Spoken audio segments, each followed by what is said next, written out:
বিএনপিতে মুক্তিযোদ্ধা লোকরা আছে, মুক্তিযোদ্ধার মেয়ের পিতা আছে এটা বলতে পারেন, তদ্রুপ জামাত ইসলামেই তো মুক্তিযোদ্ধা আছে। প্রেসিডেন্ট জিয়া অমর হয়ে থাকবেন তিনটি কারণে। মরহুমা বেগম জিয়া, খালেদা জিয়া, তিনিও অমর হয়ে থাকবেন। তখন কিন্তু প্রশ্ন আসে নাই জামাত ইসলামী মুক্তিযুদ্ধ বিরোধী কি না।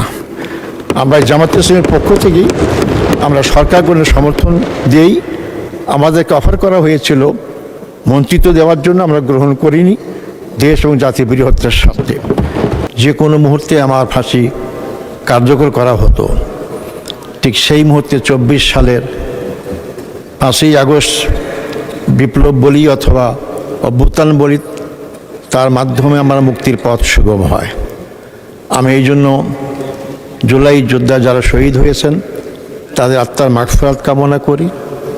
যারা পঙ্গুত্ব বরণ করে এখনও হাসপাতালে আছেন তাদের সুচিকিৎসা এবং তারা যেন স্বাভাবিক জীবনে ফিরে এসে আমাদের সমাজে বসবাস করতে পারে সেই দোয়া আল্লাহর কাছে করছি।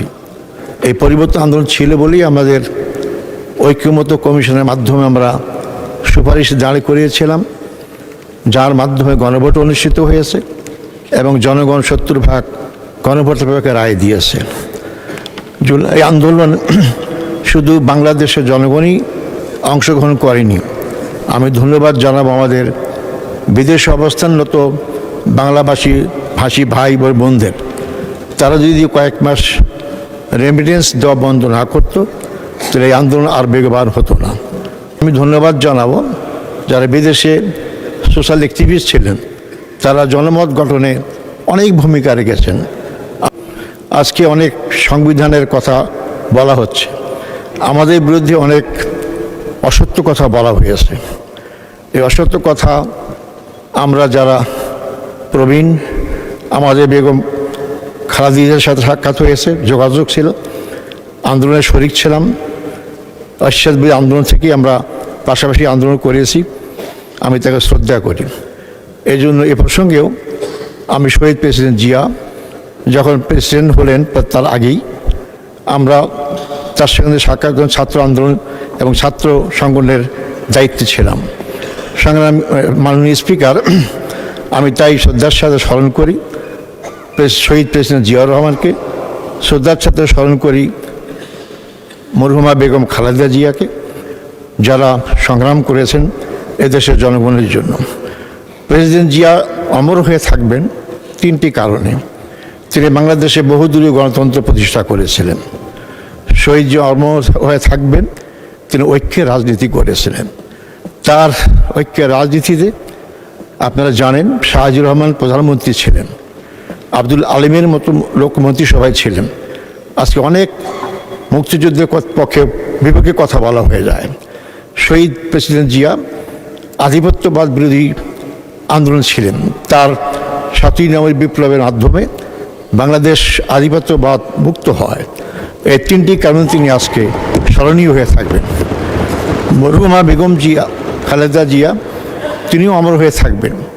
তিনি বাংলাদেশে সংসদীয় গণতন্ত্র প্রতিষ্ঠা করেছিলেন। তিনি জনগণের কাছে খেতাব পেয়েছিলেন আপসীর নেত্রী। তিনি এটা আমরা সবাই জানি।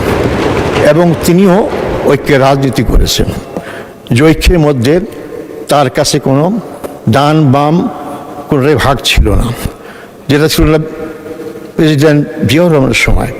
তিনি দেশকে গঠন করতে চেয়েছিলেন এবং করতে পেরেছিলেন। 1991 সালে আপনারা জানেন যে নির্বাচন পঞ্চম সংসদের হয়, সেই নির্বাচনে বিএনপি 140টা আসন পায় আর জামাত ইসলামী পায় 18টা। আমরা তাদের সাথেই ছিলাম। আমরা এরশাদ বিরুদ্ধে আন্দোলন করেছি, আওয়ামী লীগ বিরুদ্ধে আন্দোলন করেছি, আমরা সবাই একসাথে কাঁধে কাঁধ মিলে করেছি। 2001 সালে 4 দলীয় জোটের মাধ্যমে আমাদের সরকার গঠন করলাম। সেখানে আমাদের 2 জন মন্ত্রী ছিলেন। তৎকালীন বাংলাদেশ জামাত ইসলামের আমির সফল মন্ত্রী মাওলানা মতিউর রহমান নিজামী প্রথমে কৃষি মন্ত্রণালয় এবং পরবর্তী সময় শিল্পমন্ত্রীর দায়িত্ব পালন করেন এবং মুজাহিদ সাহেবও ছিলেন। এই প্রসঙ্গে আমি তাদেরকে স্মরণ করি। আপনারা জানেন যে আপনারা তাদেরকে মিথ্যা মামলায় সাজিয়ে তাদেরকে ফাঁসি দেওয়া হয়েছে। বাংলাদেশের রাজনৈতিক ইতিহাসে বিশেষ করে 16 বছরে দল হিসাবে বাংলাদেশ জামাত ইসলামীর চেয়ে কেউ নির্যাতন শিকার হয়নি। আর কোনো দলের প্রধান নেতা থেকে আরম্ভ করে সেক্রেটারি জেনারেল থেকে আরম্ভ করে 11 জন ভাইকে জেলখানায় ফাঁসি দিয়ে এবং বিনা চিকিৎসায় হত্যা করা হয়। এটা আর কোনো দলে ছিল না। বাংলাদেশ জামাত ইসলামী প্রমাণ করেছে তারা বাংলাদেশের জনগণকে ভালোবাসে, তারা জীবনকে ভয় করে জীবন রক্ষা করার জন্য, সুন্দর জীবনযাপন করার জন্য কোনো সময় দেশ থেকে পালিয়ে যায়নি। তারা মনে করে যে আমলি ক্ষমতা আসার পরে তাদের অনেক বিপদ নেমে আসবে, কিন্তু দেশ থেকে পালানোর নেই।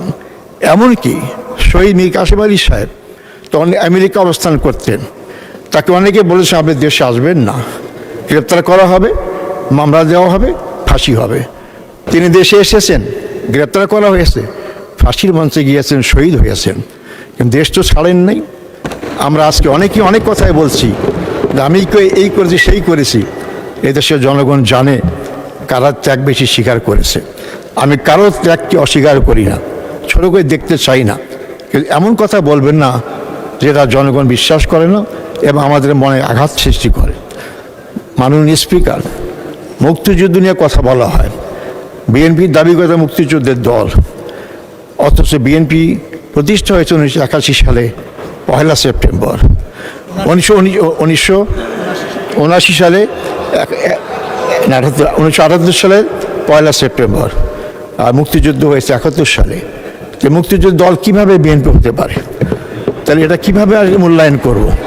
অতএব আমি বলি, শোনেন আগে, বিএনপিতে মুক্তিযোদ্ধার লোকরা আছে, মুক্তিযোদ্ধার বিএনপিতে আছে এটা বলতে পারেন, তদ্রুপ জামাত ইসলামী তো মুক্তিযোদ্ধা আছে। মাননীয় স্পিকার, এই জন্য আমাদেরকে সবাইকে মূল্যায়ন করতে হবে।